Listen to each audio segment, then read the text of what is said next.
muchas gracias. Primero, bueno, a la gente que trabajó para este evento, a la Fundación y Museo para la Democracia. Una alegría estar acá y con tanta gente, la verdad. Y bueno, con una propuesta bastante interesante en su modalidad, porque lo que nos propusieron fue una charla. O sea, no hay nada, no traemos cada uno una conferencia, un discurso para dar, sino sí nos pusimos de acuerdo sobre algunos temas que nos parecían interesantes para disparar la charla, y bueno, después veremos cómo se va a ir dando, ¿no? Pero bueno, para contarles un poquito este menú, lo que tenemos pensado es hablar fundamentalmente de los desafíos de la revolución y los desafíos que plantea la revolución en dos planos. Uno, a los historiadores, ¿no? A los historiadores y a toda persona preocupada por el pasado, que busca en el pasado sorprenderse y no confirmar, ¿no?, certezas. Y el otro plano sobre el que vamos a estar hablando es los desafíos que presentó la revolución a sus mismos actores, ¿sí? Para el primer plano, el desafío que nos presenta a nosotros la revolución, bueno, primero, por supuesto, tenemos que plantearnos dos preguntas. ¿Qué es una revolución y qué fue la Revolución de Mayo en particular? Los historiadores siempre, para responder estas preguntas, bueno, nos movemos fundamentalmente en dos coordenadas, la del espacio y la del tiempo. Y un poquito vamos a jugar con eso. En el tiempo, la pregunta es, bueno, ¿hasta dónde vamos a ir a buscar las causas de esa revolución? ¿Hasta cuánto atrás en el tiempo nos podemos ir para buscar esas causas? ¿Hasta dónde se sintieron sus consecuencias? Es decir, ¿cuáles son los periodos, palabra que nos gusta mucho también a los historiadores, para pensar esa revolución? Pero también con esta variable del tiempo podemos jugar para pensar la profundidad de los cambios, ¿sí? ¿Hasta dónde una revolución cambió cosas? Hay una primera, para ejemplificar cómo se puede plasmar esta pregunta, podemos irnos a la versión clásica, a la que aprendimos desde la escuela sobre la revolución. ¿Qué cambió la revolución? ¿Qué fue la revolución? Bueno, lo solemos aprender que es el momento en que nace la patria, ¿no?, en que nace la nación argentina, etc. Pero ahí, incluso en esa historia tan sencilla, nos podemos hacer preguntas considerando esa respuesta en parte como válida. Pero entonces, ¿qué fue? ¿Un punto de partida la revolución o fue un punto de llegada? ¿Había un patriotismo en ciernes que se expresó en la revolución? ¿Un sentimiento argentino que se pudo desplegar en esa revolución, o no fue un punto de partida? Digo esta pregunta y les adelanto que no vamos a ir por ese camino, simplemente para ver cómo se puede jugar con el tiempo y con las variables de causa y consecuencia en el tiempo. Y en el otro plano, en el del espacio, también nos podemos hacer muchas preguntas que nos pueden disparar respuestas a lo mejor inesperadas. ¿Qué fue la Revolución de Mayo? Si nos limitamos, qué sé yo, a la Semana de Mayo, por ejemplo. ¿Fue un fenómeno porteño? Pero ¿no fue al mismo tiempo también un movimiento del que formaron parte todo el imperio en estos movimientos de revoluciones que se dieron por la crisis de la monarquía española? ¿Cuál es la escala para pensar la Revolución de Mayo? ¿O fue una...? Ah, perdón, ahí está. Yo me escuchaba que salía, pero no sabía qué. ¿Cuál fue la escala entonces de esa revolución? ¿O fue una revolución del virreinato? Pero el virreinato del Río de la Plata, y acá vamos al tiempo, ¿no? ¿Qué nivel de fuerza tenía como entidad para pensarlo como escala posible de la revolución? Había sido creado muy poco tiempo antes. ¿Cuán homogéneo era ese virreinato para pensarlo como una unidad espacial sometida a una revolución? ¿Sí? Y ahí viene otra pregunta, y volvemos a la respuesta esa de la nación. ¿Quiénes se revolucionaron? ¿Cuál era la identidad de estos revolucionarios? ¿Se sentían porteños? ¿Se sentían americanos? ¿Españoles? ¿Partes de un virreinato? ¿Sí? Bueno, estas son un poco las preguntas con las que podemos empezar a jugar. Y por supuesto, y ahora cuando empecemos a hablar con Gabriel, anticipo que en estas preguntas que se fueron haciendo los historiadores, particularmente hace unas décadas atrás, el cambio o el resultado más sugestivo fue desarmar ese vínculo entre revolución y nación. Cuando empezamos a pensar causas y consecuencias, jugar con el tiempo y con el espacio para tratar de entender esos fenómenos de la revolución, la idea de la nación como ente participante, digamos, de ese fenómeno se fue disolviendo, ¿sí? Bueno, un poquito era lo que les proponíamos jugar con eso, y después pasaremos a los desafíos para los revolucionarios, ¿no? Pero nos pareció que era interesante desafiarnos primero nosotros, como personas que viajan hacia el pasado, con la imaginación, con método, con lo que sea, ver cuál es el desafío que nos presenta el hecho revolucionario. Bueno, yo también primero agradezco la invitación, no conocía este lugar que es espectacular y la verdad que muy contento de estar acá. Y siempre me llama la atención cuando un tema tan clásico como la Revolución de Mayo convoca a tanta gente, decir, uno dice qué es lo que ocurre con ella, ¿no? Decir, y bueno, es nuestro mito de origen, ¿no? Junto con el 9 de julio, es decir, lo que nos conforma como comunidad. Es decir, creo que en un país donde todo se discute, nadie discute eso, ¿no? Es decir, lo único donde hay un cierto consenso es en la celebración, desde cualquier arco político siempre, de ese momento tomado como fundacional, ¿no? Entonces, cuando hablábamos con Ignacio, yo pensaba, bueno, ¿por qué una y otra vez volver sobre el tema cuando probablemente sea sobre lo cual más se ha escrito en Argentina, ¿no? A nivel histórico? Es decir, siempre tenemos, si queremos dedicarnos a esas cuestiones, los que nos especializamos en eso, tenemos una biblioteca inabarcable, ¿no? Cientos y cientos de libros escritos sobre lo mismo. Entonces, ¿por qué volver una y otra vez sobre lo mismo? Porque van cambiando las preguntas, ¿no? Es decir, lo que los historiadores nos vamos haciendo preguntas distintas sobre lo mismo. Y el presente nos va tirando otras preguntas, ¿no? Yo siempre hago la misma cita de un historiador inglés que era genial, que se llama Christopher Hill. Hill decía, cada generación tiene que volver a escribir su historia porque el pasado no cambia, pero el presente sí. Y entonces la pregunta es diferente, ¿sí? Por dar un ejemplo, después del año 2015, si no me equivoco, cuando fue toda la gran movida de Ni Una Menos y toda esa gran movilización del feminismo, yo que enseño esta materia, apareció mucho más la pregunta en el aula sobre el rol de las mujeres, ¿no? Y no hay tantas investigaciones sobre eso para la Revolución de Mayo, aunque parezca increíble, ¿no? Entonces, presente cambia, va cambiando la pregunta sobre el pasado. Es decir, los documentos van a ser los mismos, nuestra búsqueda va a ser la misma, pero es inagotable la cantidad de cosas que van a ir apareciendo con el tiempo sobre lo mismo. Por ejemplo, si nosotros comparamos con la vieja historia escolar, hoy en día estamos parados en otro lugar. Ahí hay un cierto contraste entre lo que quienes se dedican a la historia hoy en día decimos, ¿no? Sobre lo que ocurrió en la Revolución de Mayo, que con lo que, por ejemplo, yo aprendí en la escuela, ¿no? Tradicionalmente nosotros veíamos a la Revolución de Mayo como una rebelión de los criollos contra los españoles, ¿sí? Hoy sabemos que eso no es así, que hubo un montón de criollos que pelearon en el bando que llamamos realista, ¿no? Porque querían seguir manteniendo el statu quo previo. Entonces, la división no fue esa, fue entre revolucionarios y contrarrevolucionarios, pero no necesariamente todo criollo, como uno creería en un sentido más nacional. Si sos argentino tenés que ser revolucionario. No fue así. Empíricamente, cuando uno habla de los ejércitos españoles en la guerra de independencia, esos ejércitos españoles, todos sus soldados eran americanos, ¿no? Eso es lo que la historiografía sabe hoy. Eran ejércitos formados por americanos que vivían en América, ¿sí? Cuando empezó la Revolución de Mayo, España estaba ocupada por los franceses, peleando contra los franceses. No podía mandar prácticamente ni un soldado para acá. Lo que hubo, nos muestra la historiografía hoy, es una guerra civil entre gente que ya vivía acá, que tomó un partido o el otro y empezó a pelear entre ellos. Y en realidad, si bien la mayor parte de los españoles estuvieron del bando contrarrevolucionario, no todos ellos. En la primera junta hay 2 españoles, ¿no? Larrea y Mateu. Entonces, los historiadores siempre tenemos una muletilla que es más complejo, cuando no sabemos cómo responder a algo, pero efectivamente esto es más complejo, es decir, no cierra con la vieja imagen que nosotros aprendimos, porque durante mucho tiempo era esa la que se repetía en la escuela una y otra vez, ¿no? Otro punto central que cambió para pensar esa época.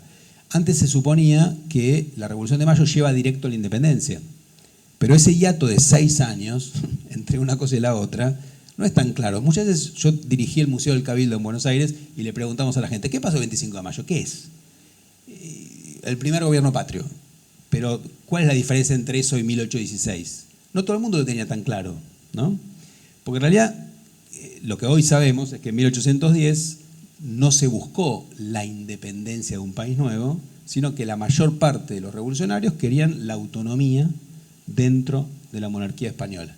Es decir, gobernarse a sí mismos, manejar su propia economía, dejar de depender de España, de la metrópoli, como le decían, pero no por eso abjurar del rey de España, ¿sí? Que estaba preso en ese momento. Es decir, podía ser un sistema similar al de la Commonwealth británica después, que, no sé, Canadá o Nueva Zelanda eran parte del imperio inglés, pero se gobernaban a sí mismos, ¿no? Respetando a la reina o al rey de Inglaterra.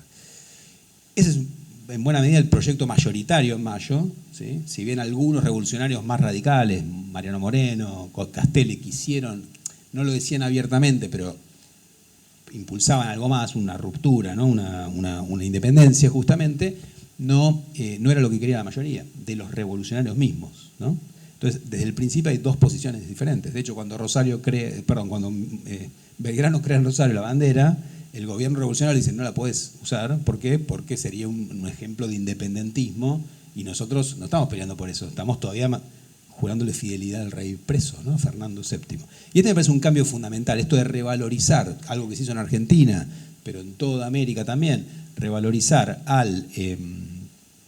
el proyecto autonomista que va de 1810 a 1816, es importante para entender qué pasó y por qué. Digo, una pregunta que parece tonta, ¿por qué hay 6 años de diferencia entre el 10 y el 16? Que no es algo en vano, ¿sí? Pero ¿qué nos pasa a los historiadores? Que nosotros tratamos de trabajar sobre cómo la gente de la época entendía su mundo y las palabras fueron cambiando. Entonces, si alguien decía viva la independencia en 1810, estaba diciendo lo que hoy sería viva la autonomía. Porque cuando decía independencia, nos han enseñado los que trabajaron en estos temas, decían independencia absoluta. Y cuando alguien tiene la necesidad de meter un adjetivo es porque no es lo mismo.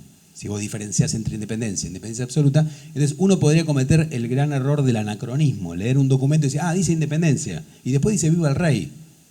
No cierra, son incongruentes. No, el tema es que independencia quería decir otra cosa. Las palabras van cambiando de sentido, ¿sí? Entonces la independencia absoluta fue recién en 1816 y en buena medida porque los que querían la autonomía se quedaron sin proyecto cuando el rey que estaba preso vuelve, ¿no? Fernando, después de la derrota de Napoleón, a ser rey de España y dice yo no negocio nada, o se rinden o los mato a todos, ¿no? Y entonces incluso los sectores más conservadores de los revolucionarios dijeron, bueno, no hay otra que fugarse hacia adelante, y es lo que hacen en Tucumán, ¿no? Que finalmente como dicen ellos, romper los violentos vínculos que los ataban con el rey. Para mí ese cambio, este rescate del proyecto autonomista es una de las cosas que más transformaron lo que nosotros pensábamos antes en la escuela, ¿no? Lo que nos enseñaban previamente sobre la revolución. Y dos cosas más sobre eso. Una es la cuestión de la identidad que mencionaba Ignacio antes, es decir, sobre todo el gran historiador José Carlos Chiaramonte mostró que en realidad en 1810 no había una identidad argentina, ¿no? Que la gente se consideraba del lugar en el que nació, mendocino, porteño, salteño, etcétera, ¿sí? Y americano. Y por lo tanto, no había una Argentina, ni Uruguay, ni nada en el medio, que son construcciones posteriores. Que la gente empieza a pensarse como argentina es algo posterior, algo que ocurre a lo largo del siglo XIX, ¿sí? Pero no es que en 1810 decían somos argentinos peleando contra España. Eso no existió y eso sí está mostrado a través del trabajo histórico, ¿no? Y el cuarto punto que me parece central de eso es la idea de que no alcanza hoy en día solamente con estudiar a los próceres para entender qué pasó, ¿no? Como pasa con cualquier momento de la política. Si uno estudia un presidente, ¿entiende una época? No, entiende una partecita de esa época, ¿no? Para poder entender la política es necesario entender algo colectivo, ¿sí? Y en una revolución eso es fundamental. La revolución implicó la actuación de distintas maneras de toda la sociedad. Como pasa con esos momentos donde todo parece quebrarse, ¿no? Si no alcanza solamente con ver lo que hicieron los grandes dirigentes, que son fundamentales, sin duda, pero si uno solo estudia San Martín, Belgrano, Moreno, etcétera, no entiende qué pasó en esa época. Hay que entender también por qué y cómo actuaron todos los demás. Yo creo que esos han sido algunos de los grandes cambios de nuestra manera de mirar, con lo cual hoy nuestra posición como historiadores no tiene nada que ver con aquella, si bien todavía hay un contraste en que mucho de las viejas maneras de mirar siguen presentes. Y la gente dice, cuando nos independizamos de España, ¿no? Como si fuéramos los mismos. En realidad, bueno, ¿quiénes éramos los que nos independizamos, ¿no? O sea, es un tema interesante. Entonces, cuando pensamos en lo revolucionario, a ver, si tenemos en cuenta todo esto que dije recién, ¿qué sería lo revolucionario de la revolución, ¿no? O sea, la revolución que empieza en mayo. Yo creo que Ignacio decía algo muy importante y ¿es revolucionaria la revolución de mayo?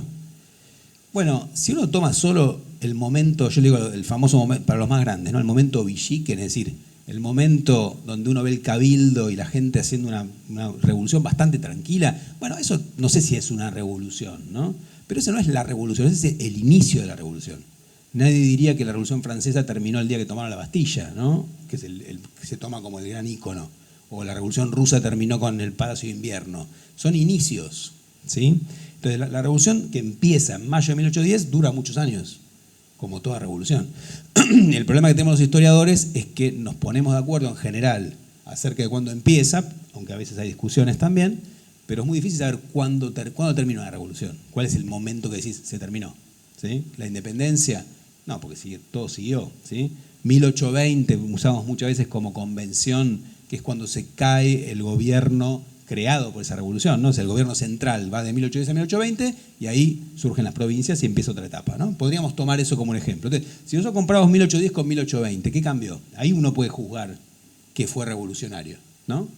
Una cuestión, por ejemplo, es, bueno, había un virreinato, donde estaba ese virreinato quedaron cuatro países nuevos, ¿no? Bueno, uno surge un poquito después, que es Bolivia, en honor a su libertador Bolívar, Bolivia, ¿no?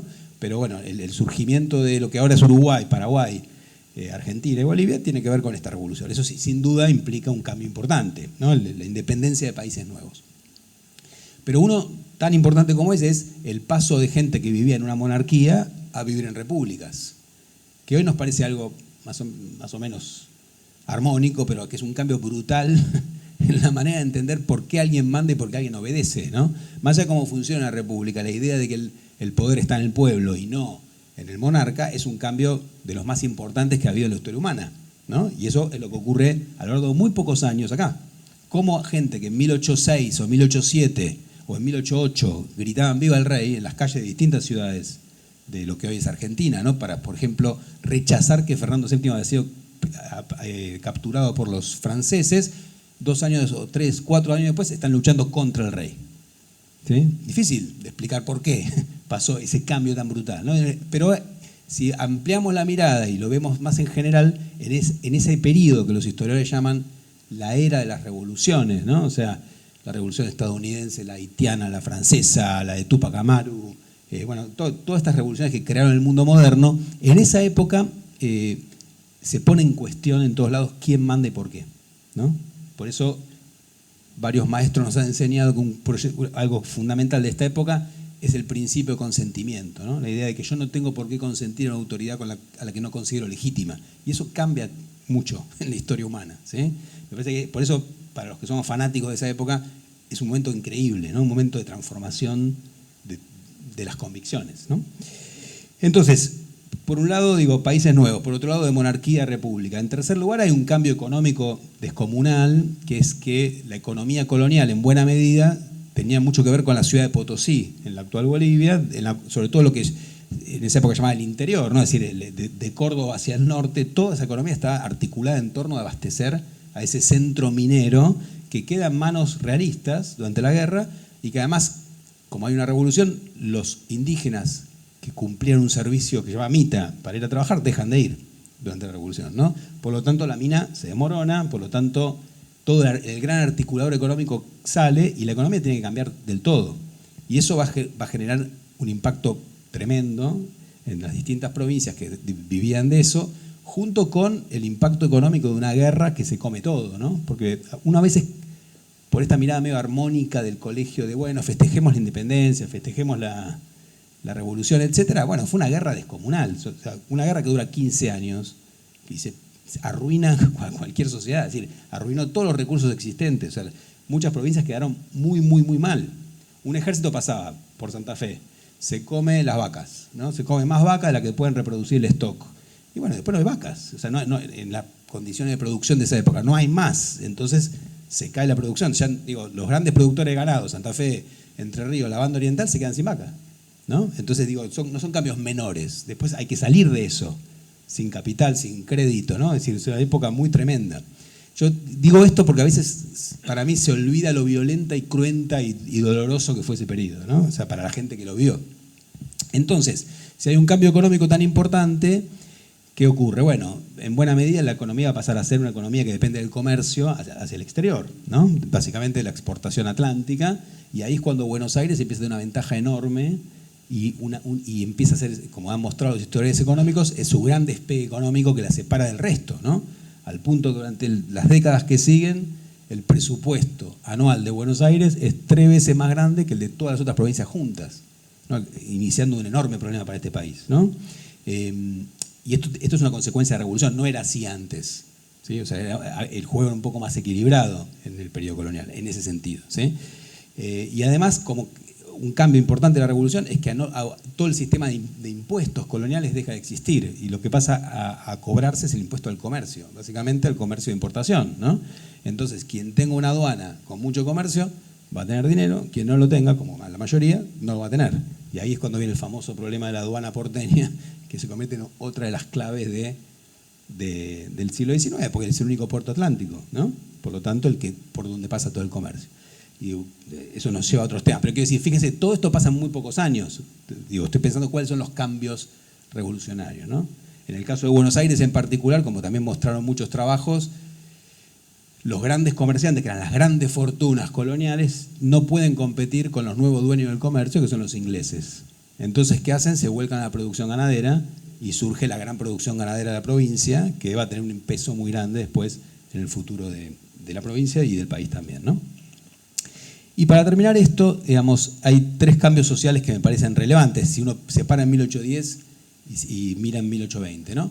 Uno es el fin del sistema de castas, ¿sí? Es decir, el sistema colonial era un sistema en el cual la gente era jurídicamente diferente. Si vos nacías con sangre no considerada blanca, tenías menos derechos a nivel legal que la gente considerada blanca, ¿no? Por un mismo delito, a un blanco y a un no blanco, al blanco no lo azotaban, al no blanco sí, ¿sí? O sea, por lo mismo. ¿Por qué? Porque una sociedad jurídicamente desigual. La revolución va a romper con eso, ¿no? Va a traer la idea de la igualdad ante la ley. No importa que después nunca funciona, eso es un cambio brutal en la manera de pensar, ¿no? Que en realidad todos somos iguales ante la ley. Es un cambio que trae la revolución.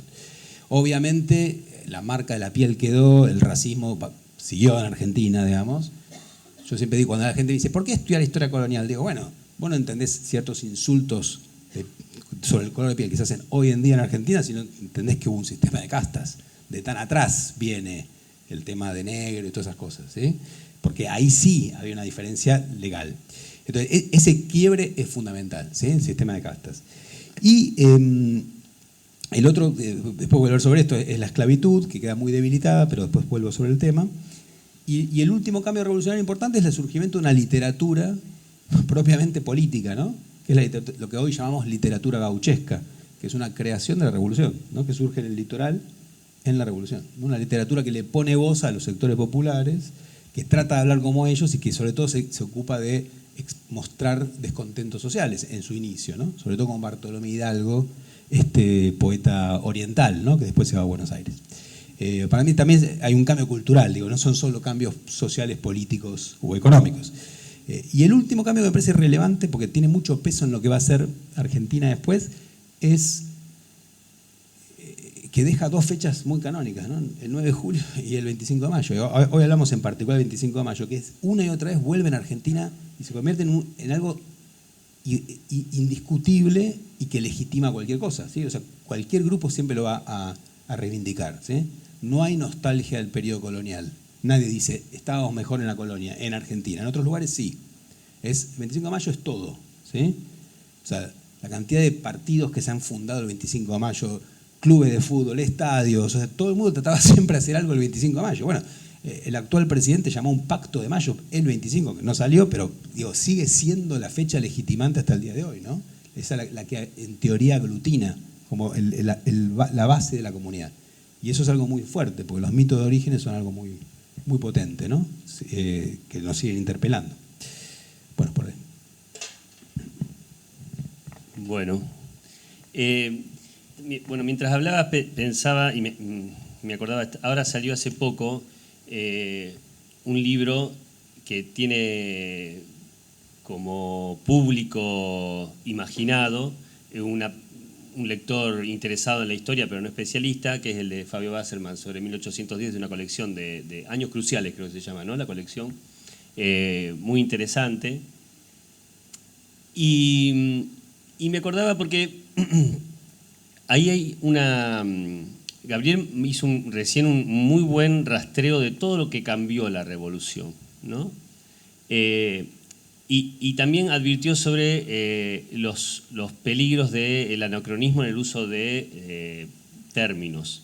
Los historiadores muchas veces le exigían muchas cosas a la revolución porque tenían un modelo de revolución que era más parecido a esas revoluciones sociales totales, digamos, puede ser la francesa, o sea, muy radicales, o por supuesto la revolución rusa. Y bueno, y la descripción que hizo Gabriel, por supuesto, que da la idea de una revolución muy fuerte.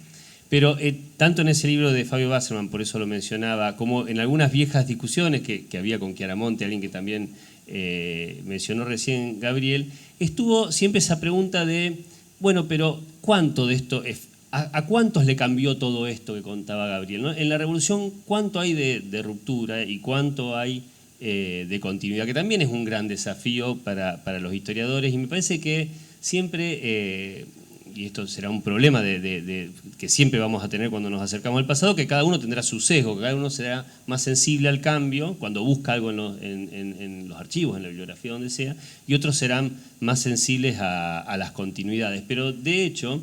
es interesante tener en cuenta que mientras todo esto ocurría, estamos hablando de personas que habían vivido lo anterior durante gran parte del periodo, es decir, que habían transcurrido su infancia, su adolescencia, incluso parte de su periodo adulto durante la colonia.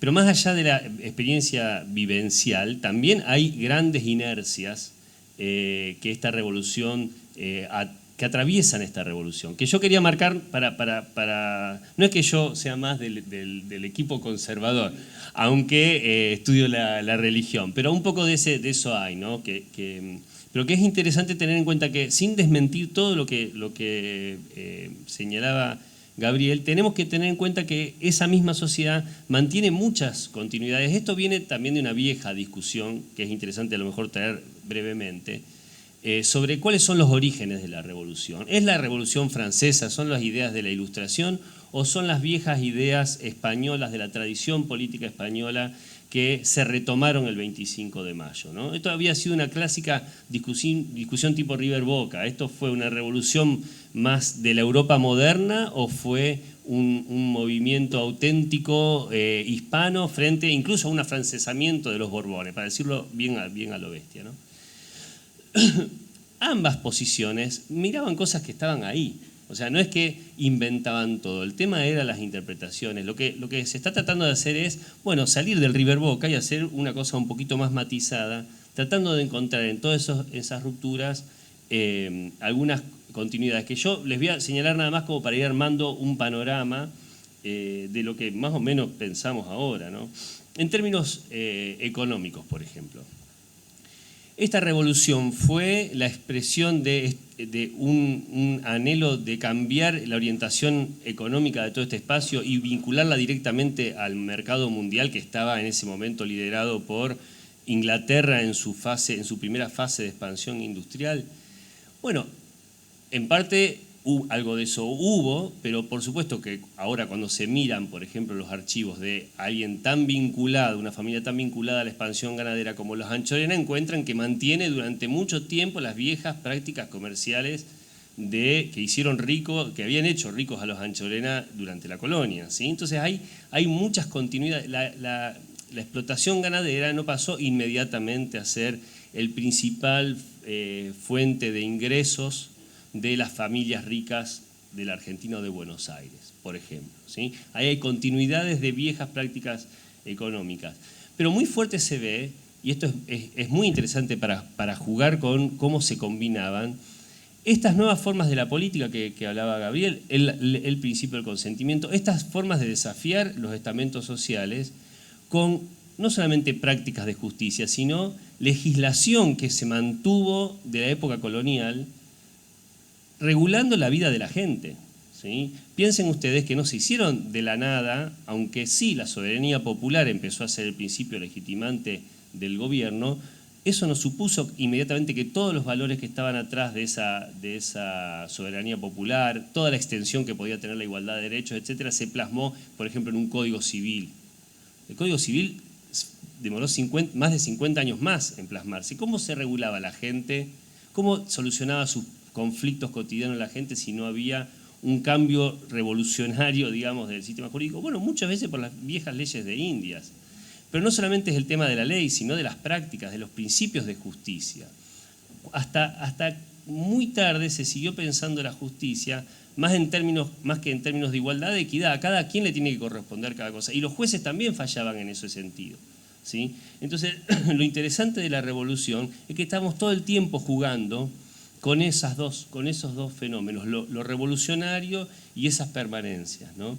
Y eso que marco así, de una manera abstracta, sin ubicar, si lo pasamos a los espacios diferentes de este espacio que está en revolución, se ven mucho más claros. No es lo mismo lo que se debatía, los principios que se ponían en juego en Buenos Aires que los que se ponían en juego en Salta, en Mendoza.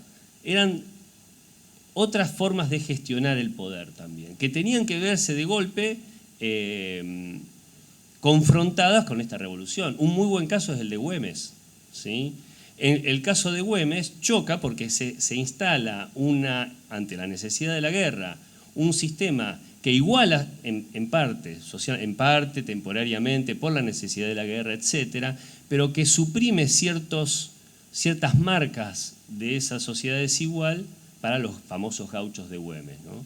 Eso genera una ruptura total que después también va a ser muy problemático revertir una vez que Güemes, muera y se haga de nuevo cargo de esa provincia la vieja élite que venía de la colonia. Entonces, constantemente estamos jugando con permanencias y cambios a lo largo de muchos años de este periodo. Ni hablar, esto se podría ir largo.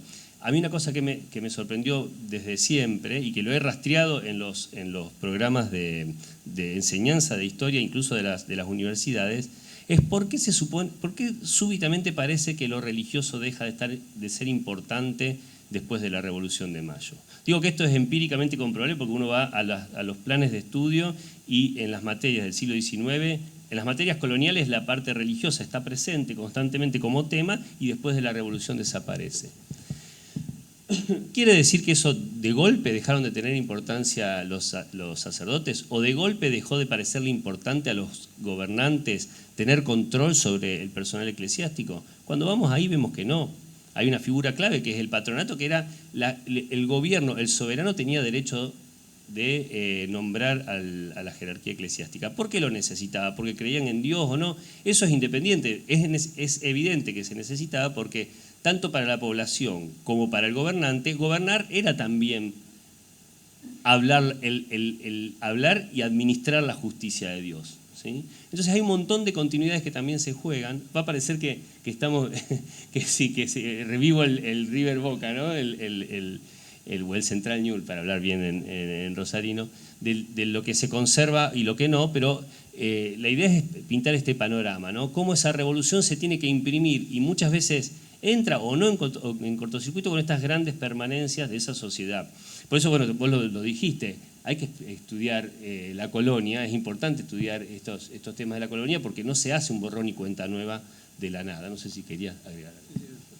Sí, yo creo que efectivamente las revoluciones dicen que cambian más de lo que cambian cualquiera que uno estudie. La revolución rusa, por decir una muy extrema, si uno se fija, es decir, si hay algún especialista me ve por ahí me pega, pero digo, es difícil pensar a Stalin sin una cultura zarista previa, ¿no? Es decir, hay cosas que reaparecen de otros modos, ¿no?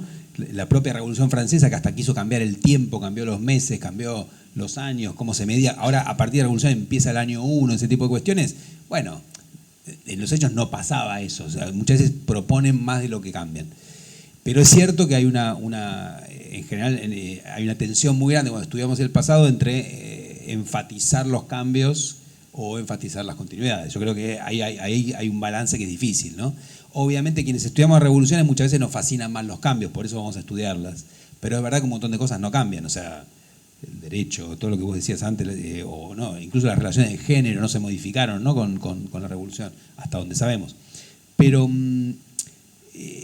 a mí lo que me parece que también se enriqueció mucho es con el tema este del origen de la revolución, porque si hay algo que se discutió mucho es por qué hubo una, ¿no? Si porque una crisis española, si fue algo que vino de la nada, etcétera. Pero una de las cosas más interesantes es haber podido salir de esta idea de que es una derivación de la Revolución Francesa solamente, o que fuera algo solamente español, ¿no?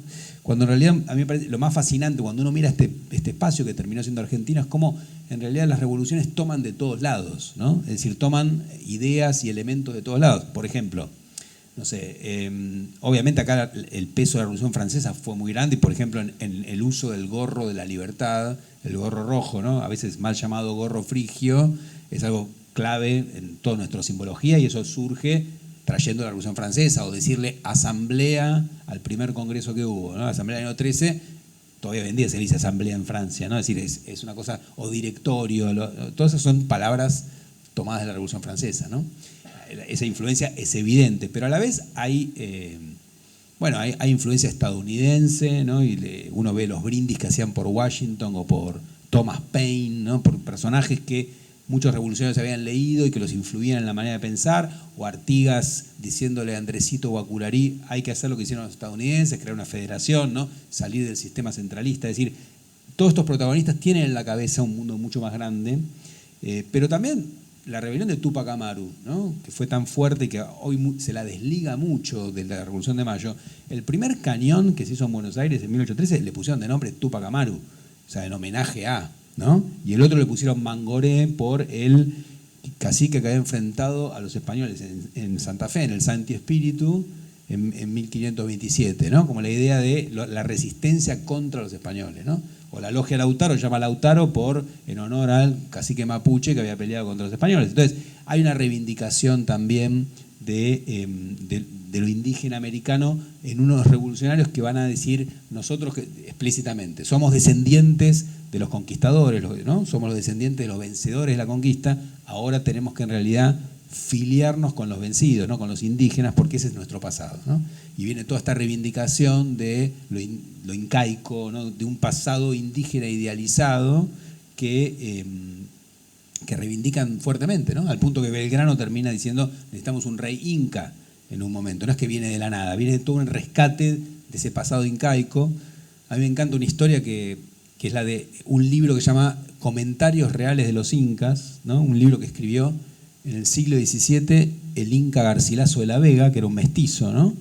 Ese libro lo que trataba era de criticar a los españoles por no respetar a los mestizos, por no recuperar un poco del pasado incaico, y era un libro buscando integrar españoles con indígenas y la sociedad americana que se estaba creando todavía en ese momento, ¿no?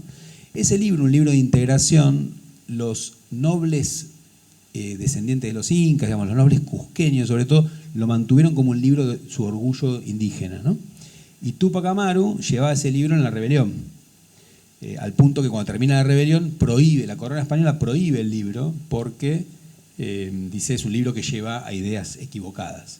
Como todo libro prohibido se leyó más después de eso, y entonces todos los criollos que hacen la revolución de 1810 leen ese libro, ¿no? San Martín en 1814 en la ciudad de Córdoba dice lo que hay que hacer es publicar primero que nada en una imprenta este libro, porque este es nuestro pasado es el pasado indígena, somos descendientes de los incas. San Martín no era descendiente de los incas, ¿se entiende? ¿No? Es una idea de algo simbólico.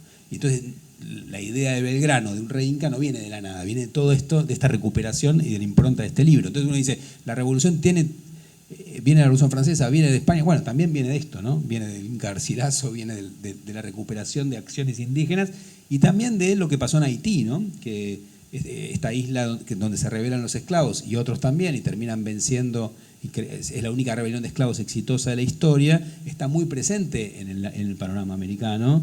Y en la ciudad hay un levantamiento en la ciudad de Mendoza donde detienen a varios esclavos diciendo queremos hacer lo mismo que en Santo Domingo, ¿no? O sea, en Haití, que es matar a los blancos y tomar el poder, ¿sí? Eso no pasó, pero en todo caso, digamos, en una sociedad donde no hay medio de comunicación y donde la gran mayoría de la gente no sabía leer, sin embargo, las noticias se saben todas, ¿no? Es decir, circula el rumor, es lo que esparce todo lo que ocurría en todos lados. Entonces uno puede encontrar como todas las revoluciones previas jugar un rol importante. Y para terminar, y un rol quizá que jugaron estas revoluciones previas en los dirigentes revolucionarios fue moderarlos, ¿no? Tener miedo a que se les fueran las cosas de las manos. Lo de Haití era un miedo para cualquier propietario de esclavos. Lo de Túpac Amaru era el riesgo de lo que puede ser una rebelión indígena si se va de control, ¿no? Y la Revolución Francesa le mostraba el peligro del terror, ¿no? De la guillotina, bueno, algo que en ese momento fue muy rechazado. Entonces, en un punto, ser revolucionarios después de otras revoluciones volvió a la dirigencia local mucho más cautelosa que algunas de sus predecesoras en otros lugares, ¿no? Bueno, ahí justo me diste el pie para esa otra idea, ¿no? De los desafíos de la revolución para los que la vivieron. No sé cómo estamos con el tiempo porque, para más o menos... Estamos bien, tenemos como para 10 minutitos, una cosa así, porque después la idea es abrir a preguntas a... Bien. Ese es el otro tema, ¿no? Volviendo a la Revolución Francesa, que parece ser el espejo que ya dejamos de mirar, pero que en algún momento se miró. Estaba presente constantemente el miedo a esa derivación. Eran dos grandes los cucos, una vez transcurridos algunos años de la revolución, que eran el despotismo o la anarquía. Eso está presente constantemente. Esto puede llegar a llevarnos al despotismo o la anarquía. Siempre estaban esos dos fantasmas, por supuesto que se manipulaban, digo, en las fuentes de la época, en los discursos, en las cosas que se publicaban en la prensa, etcétera. Según según el proyecto político, digamos, de cada uno, podía pintar a la tiranía de un color o llenarla de ciertos atributos, o a la anarquía hacer lo mismo. Pero lo interesante ahí, entonces volviendo al desafío, es, bueno, ¿cuáles podemos pensar que fueron los dos grandes desafíos que presentó muchos, ¿no? Siempre nosotros estamos acá estilizando, pero dos grandes desafíos que presentó la revolución una vez que la revolución ya se había echado a andar. Una lo marcó muy bien Gabriel muy ilustrativamente, que es la de la guerra y todas sus consecuencias, ¿no? Más allá de la gloria, que se ha trabajado también, de esa parte tan heroica que trae la guerra, por supuesto que tiene un revés, tiene otro lado que es muy doloroso para muchísima cantidad de gente. Entonces, ¿hasta dónde podemos llevar la guerra adelante? Ese es un desafío, ¿hasta dónde se puede continuar esto? Y el otro, por supuesto, es la construcción de un orden. O sea, ¿sobre qué principios se va a construir? Ya sabemos cuál es el orden que hemos dejado atrás. Ahora, ¿cómo construimos un nuevo orden? ¿Cuáles son las posibilidades que nos abre la revolución? Y ahí, por supuesto, vamos a tener posiciones que pretenden cambiar más y posiciones que van a buscar sofrenar esas consecuencias de la revolución. Y dentro de eso podríamos incluir, por ejemplo, para tratar de explicar algunas actitudes que hoy dentro de otros parámetros parecen ser contradictorias. Una de las consecuencias no queridas por muchos de esa revolución fue la fragmentación política del territorio, ¿sí? Empezó diciendo Gabriel, hubo un virreinato, se supone que esta revolución fue encabezada por la capital virreinal y lo primero que quiso hacer esa capital virreinal fue controlar todo el territorio del virreinato. Ahora, inmediatamente fracasó en ese intento. Controló muy mal, al principio no lo hizo y después controló muy mal y después definitivamente lo perdió al territorio de la banda oriental. El Paraguay no lo controló nunca. Lo que hoy es Bolivia, podríamos decir que en los hechos tampoco. Pero si nosotros nos paramos en 1820, mucho menos, ¿sí? Ahí tenemos un estallido de las soberanías, si se puede decir, que tienen que ver, por supuesto, con estos principios federales o confederales que hoy terminan dando parte de nuestra identidad política, ¿no? Se supone que Argentina es un país federal, lo reivindicamos como un gran valor. Pero en esa época era muy problemático, porque esa disgregación política, primero se veía como para muchos, como una gran aberración. La idea era mantener la unidad del virreinato. o lo que se pudiera de ella. Incluso estas mismas provincias, que hoy parecen tan consolidadas, sufrieron riesgo de posterior desgranamiento con las lógicas de la revolución. Entonces, cuando nos preguntamos, bueno, pero San Martín era unitario, ¿no? San Martín le tenía terror a la federación, Belgrano le tenía terror a la federación. ¿Eso lo hace más malo o más bueno? No, nos pone a los actores ante los desafíos de esa revolución. Más pensando que eran personas que estaban al frente de una guerra de independencia, y si el territorio que tenían bajo su control se fragmentaban, por supuesto se suponía que los recursos se fragmentaban, etc. Era mucho más importante, incluso en coyuntura de guerra, mantener lo máximo posible la unidad del territorio, pero aún así, aún si no fuera en coyuntura de guerra, esa fragmentación constante no se sabía nunca dónde iba a acabar. Hay documentos donde, bueno, la provincia, las autoridades de Salta ven con muy malos ojos que las autoridades de otra provincia se desgranen de su autoridad, etc. Ese es un problema. El otro gran problema, por supuesto, es la soberanía popular. ¿Cómo se expresa?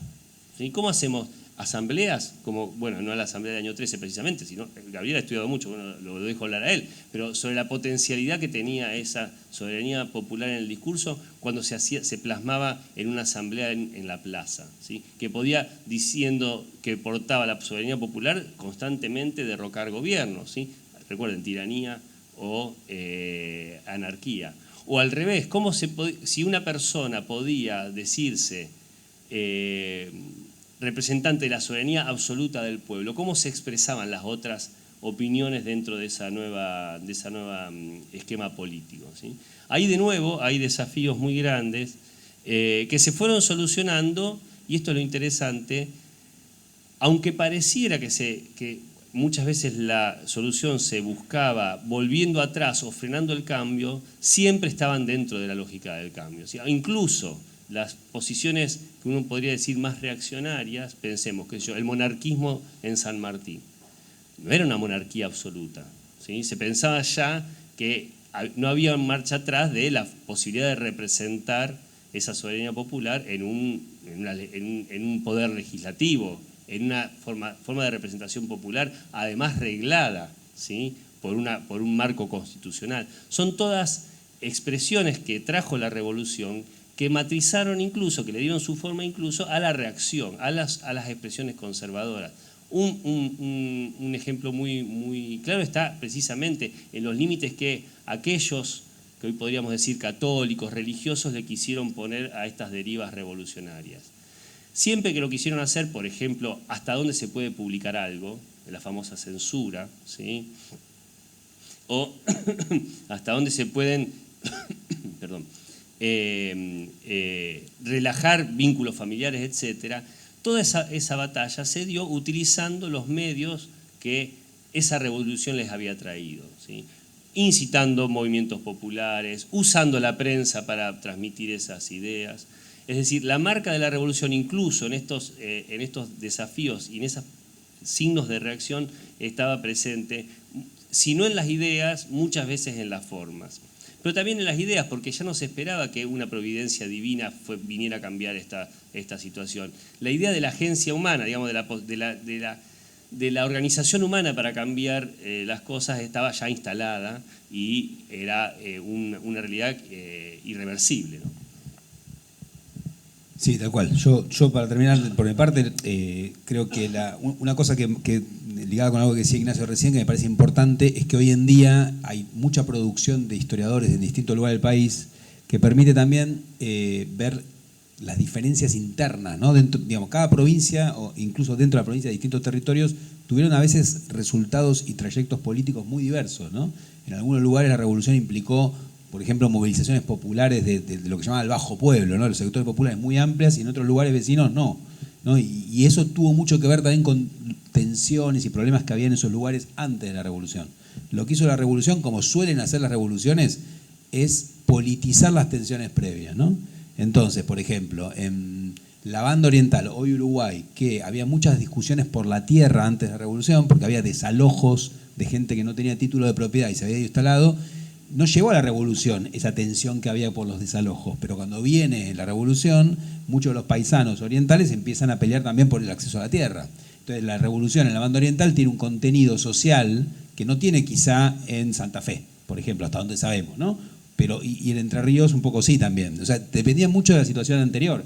Lo que el sistema de Güemes, tan famoso en Salta y Jujuy, quienes lo han estudiado, muestran que lo que hace es justamente politizar una zona que estaba con muchas tensiones sociales anteriores, que hizo que los gauchos se movilizaran peleando no solo por la independencia, sino también por otra forma de distribuir la riqueza, por menos desigualdad racial, es decir, y eso fue una agenda más local, ¿no? Más que tiene que ver con problemas concretos de Salta y Jujuy, que no ocurrían quizá en Santiago del Estero, ¿no? Entonces es interesante ahí que si uno arma un mapa, lo que tiene cada vez es un panorama más complicado, no más sencillo de ver, ¿no? O sea, lo que tenemos es más riqueza de cómo una revolución afecta de maneras distintas a los distintos lugares de acuerdo a lo que ocurría ahí, ¿sí?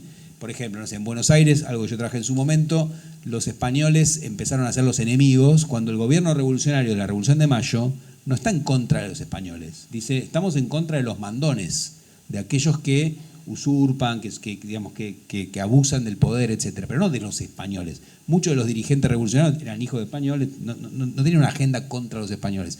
Es más bien la intervención popular la que va llevando la revolución contra los españoles, ¿no? Porque en los barrios, por ejemplo, de Buenos Aires, que es una ciudad chica, pero era grande para la época, bueno, si venía un español europeo, ¿no? Venía de Europa, rápidamente se insertaba en una red de inmigrantes que lo ayudaba a tener una posición, se casaba, digamos, muchas mujeres se querían casar con españoles, mujeres criollas, porque les daba más prestigio, con lo cual eso generaba ciertas broncas en otros, ¿no? Por un mismo delito, un español nacido en España y un americano no tenían el mismo castigo. Todas esas cosas, ¿llevaron a la Revolución de Mayo? No. Pero cuando viene la Revolución, todo eso se politiza, los españoles empiezan a ser considerados los malos de todo, ¿sí? Y la Revolución se va a volver muy rápidamente anti-española, ¿no? Y ser español en la década del 10 debe haber sido algo muy poco envidiable para alguien que viviera en este territorio, pues se van convirtiendo como en el depositario de todos los odios, ¿sí? Entonces, lo interesante ahí es que la revolución para los distintos actores fue diferente, no todos veían en ella lo mismo. Todos decían que luchaban por la patria, pero luchar por la patria no era lo mismo para los gauchos de Güemes, para soldados de algún lugar, etcétera, que cada uno le puso a ese sentido su propio objetivo, ¿no? Entonces su propio deseo. Y eso en parte es algo que permitió que la revolución tuviera tanto apoyo de la sociedad completa, porque en otros lugares de América, por ejemplo, hubo contrarrevolución popular, ¿no? Sectores populares que lucharon contra los líderes revolucionarios. Por ejemplo, caso famoso Venezuela, contra Bolívar y la aristocracia de Caracas, ¿sí? Esclavos, pardos, etcétera, que se levantaron contra ellos a favor del rey. Acá eso no ocurrió. En general, el mundo popular estuvo a favor de la revolución. Y eso es algo interesante para ver. Y termino dado que lo vi hoy en el museo acá, con la cuestión de la esclavitud, que ha sido muy trabajada también, ¿no? Hay algo interesante que es que para quienes dirigían la revolución, la esclavitud era un problema. ¿Por qué? Porque dicen, bueno, estamos haciendo una revolución en nombre de la libertad y tenemos esclavos, ¿sí? Todo el mundo entiende esa contradicción muy rápidamente. Entonces dicen, tenemos dos derechos que chocan, propiedad contra libertad. ¿Qué elegimos? Bueno, propiedad, ¿no? En primer momento dicen, pero sabemos que esto está mal. Entonces, y además dicen, los esclavos, típico argumento en la época de la esclavitud fuerte, que es, no están preparados para la libertad. Entonces, ¿qué hacemos? La matamos gradualmente, ¿no?